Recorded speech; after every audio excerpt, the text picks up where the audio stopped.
Welcome back to Weems Motor Co. This place is a disaster. I've got to find parts. I got to get this bike going. So you guys stick around. So have you ever been in a situation like this where you're just crawling across crap laying around everywhere, all over the floor, all over the shop, all for good reason, because we got to find the parts for the engine for the 1971 AHRMA Formula 750 race bike. Yeah, digging through bolts, trying to find everything we could possibly need to get this engine together.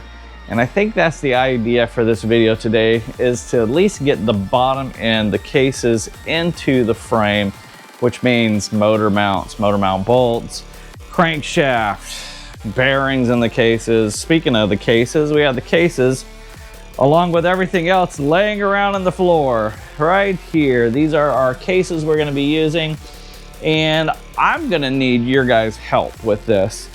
There's something that I haven't done in a very, very long time that I'm considering doing on this motorcycle, and I want your guys' input on that. What that is are we going to polish the outer cases or should we paint them? Now, the outer cases currently have been vapor honed. They're nice and clean, look nice and neat. And here's our gearbox and timing cover.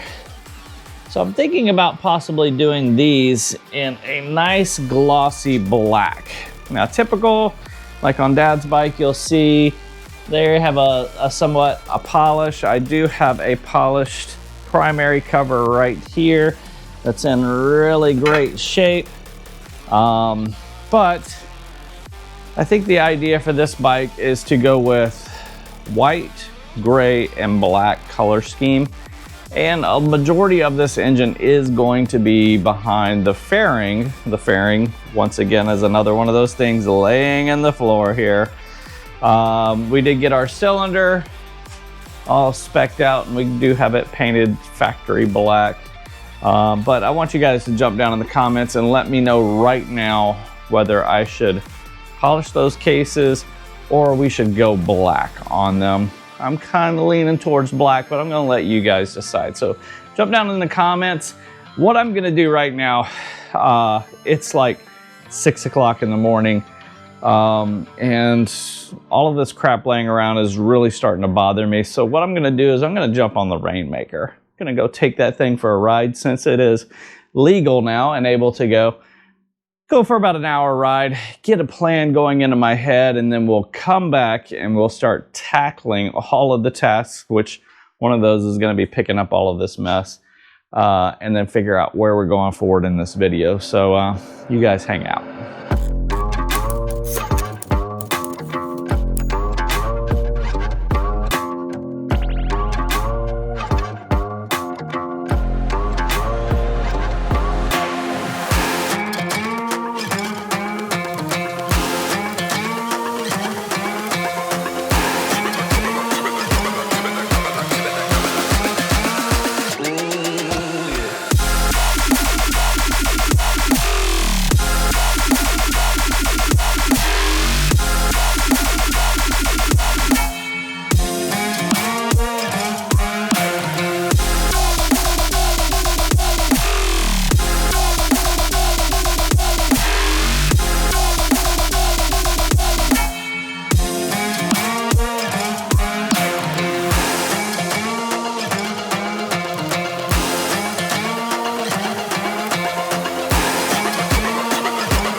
All right, I've picked up enough. I have walkways at least before I was stumbling over things. So at least we have a place to walk where we won't trip and fall.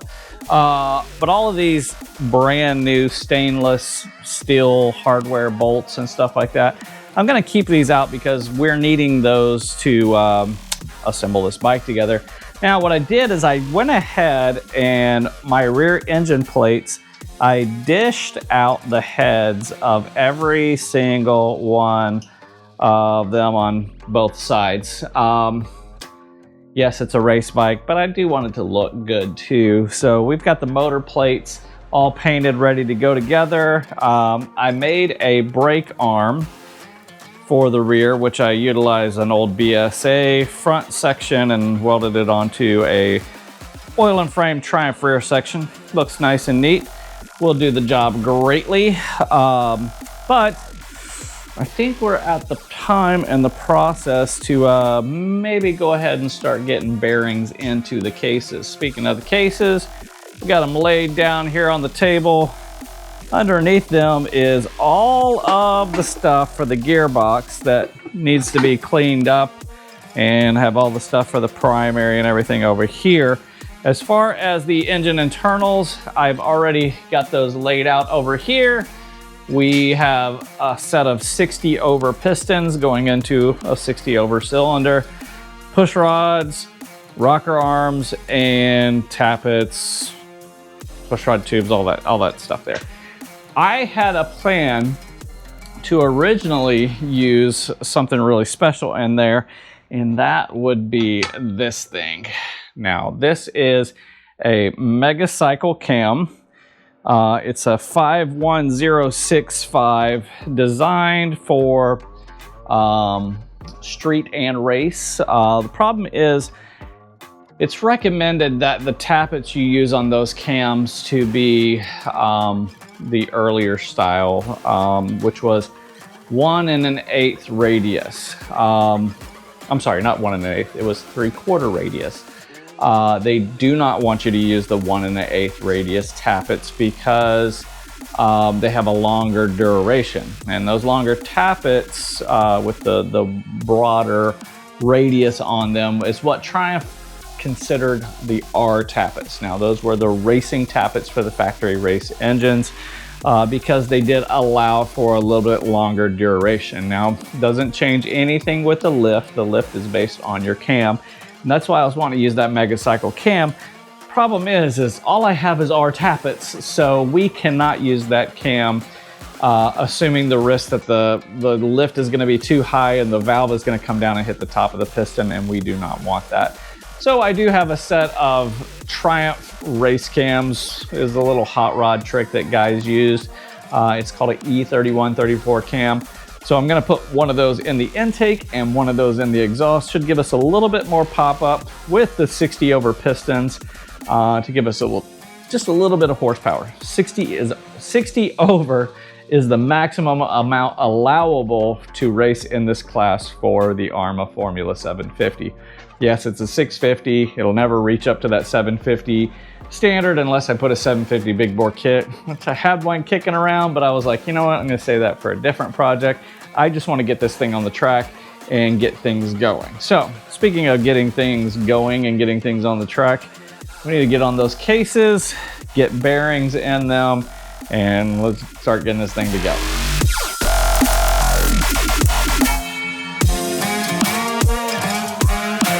All right, here we are, truth be told, a couple days later, and I took the time to go ahead and go through all of the threads on all the cases, got the other case over there on the table, and got everything cleaned up, ready to go, because we were waiting for our needle bearings for our gearbox to come in.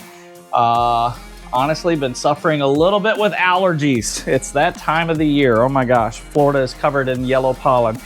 But at this point, we are ready to start putting the crankshaft into the cases. We're gonna have to heat those cases up to 100 degrees Celsius. So heat them up nice and hot so we can drop that race in on the drive side. And then on the timing side over there, we're gonna have to put the main bearing in on that so that we can get that crankshaft in there. So without further ado, Iris, you think we should get back to work? Yeah. She's just hanging out. Let's get to work.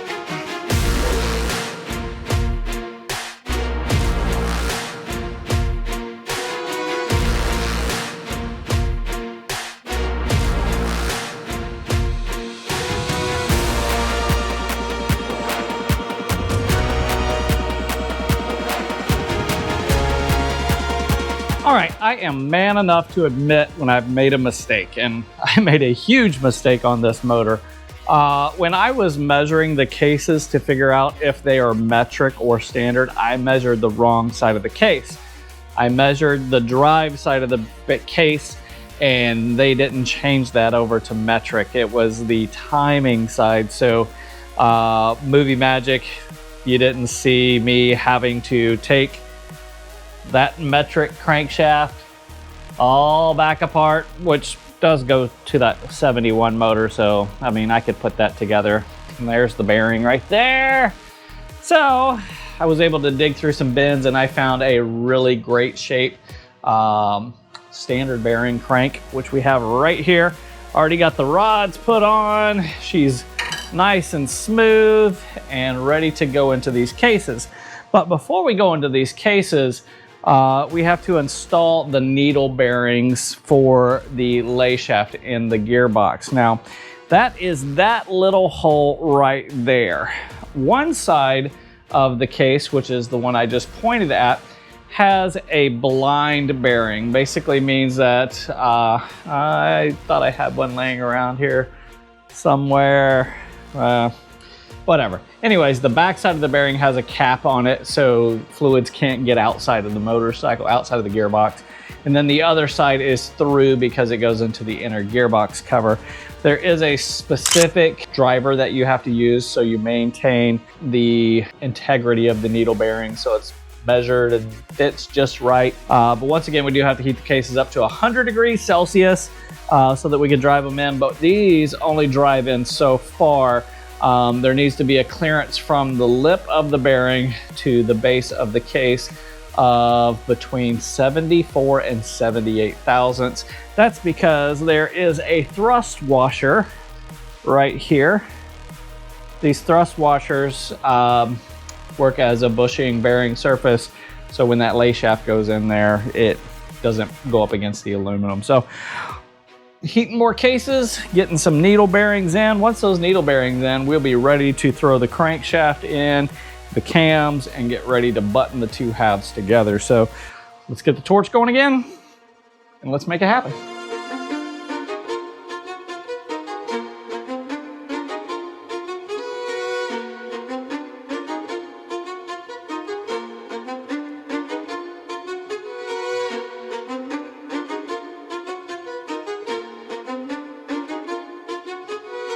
All right, got all of our bolts, our case hardware, everything laid out here, ready to put the two engine halves together.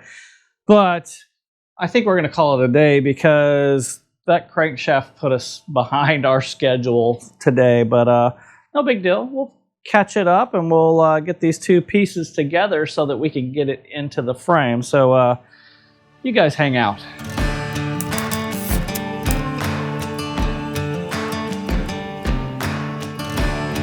All right, here we are, day 3, and we are ready to put these two halves together. Did go ahead and take the time to dish out all of the heads of the engine hardware. I gotta keep telling myself, Jared, this is a race bike, not a show bike. But I guess they say lighter is faster, so my reasoning is I'm saving weight, and this bike will run a little bit faster. But what we're gonna do is we're gonna take and we're gonna put a gasket sealer along this side of the engine case because there's no dowels or bolts or anything, you know, standing up like this side has the dowels and the stud. And what we're gonna be using is the Motosil gaskets maker gray. This stuff works awesome, but it does set relatively quick, so we got to get it on there, get these two halves together, and then we can start tightening down all of our hardware. You want to do this in a sequence, just like you would torque anything else. You want to go opposite side, get it torqued down nice and tight. And then what we can do is get this engine over into the frame and wrap this video up. I'm excited to see this lump sitting in the place where it belongs. So without further ado, let's get it done.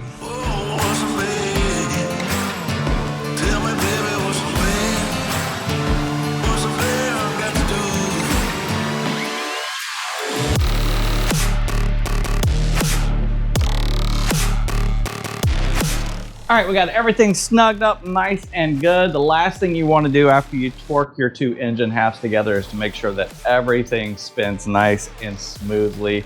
There's no binding in the cams or the crankshaft, so let's check it out. Tell me, baby, what's the meaning? Oh, what's the meaning? Tell me, baby, what's the meaning? Looks good to go. Now we can get these engine cases over into the frame and wrap this thing up. What's he gotta do? All right, so before we throw the engine in here, I'm gonna go ahead and get the drive side rear motor mount in there because we'll load the motor from the opposite side in and we'll have a place to go that it stops up against. In order to do that, we have our rear engine mount, our foot peg that also mounts onto our brake arm. Need to grease that up a little bit. And then all of our bolts and hardware, like I said, we already dished those out. They look nice and neat. And we can get it mounted up into here and grab that engine that is laying over on the table and get it inside the bike. So let's get this plate on and let's get the engine in and let's call this a video.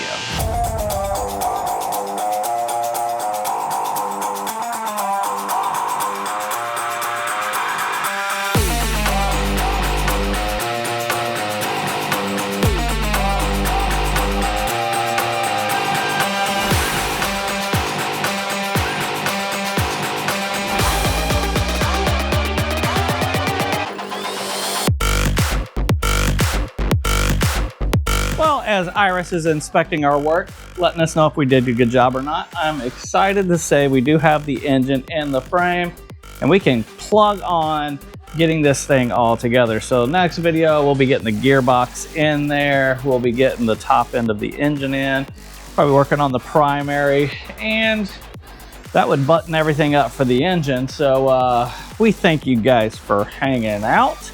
We do need your help.